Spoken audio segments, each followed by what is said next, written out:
Hi there. Welcome to the final video of the Stockroom Getting Started Guide. Today, we're diving into how to set up and manage Stockroom devices and users. Let's get started. First, log into Stockroom for web and make sure you've got the Stockroom app installed on your phone. Click on Step 6 of the Setup checklist. Then click Manage Devices. You'll be redirected to the Stockroom settings. Under Stockroom Devices, click on Add New Device.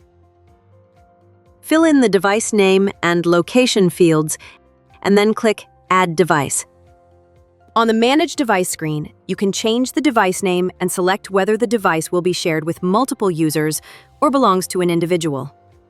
If a device is set to individual, select the user who owns that device. If you don't have any users right now, select Shared for the time being. Below, you'll find the QR code needed to link your Stockroom app with your Stockroom account. Grab your mobile device, open the Stockroom app, and tap Scan to log in. Scan the QR code.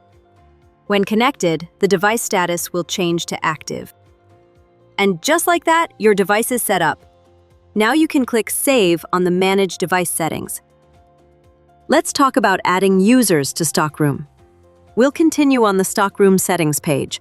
Select Stockroom Users. Select Add Stockroom User and enter the user's name in the field provided. You can repeat this step to add as many users as you need. To prevent new users from being added through the app, simply uncheck the option that allows adding new users before a scan in the user settings.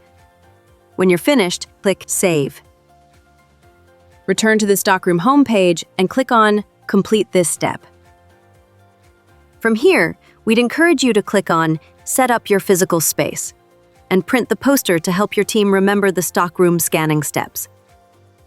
That's all for setting up and managing your Stockroom devices and users.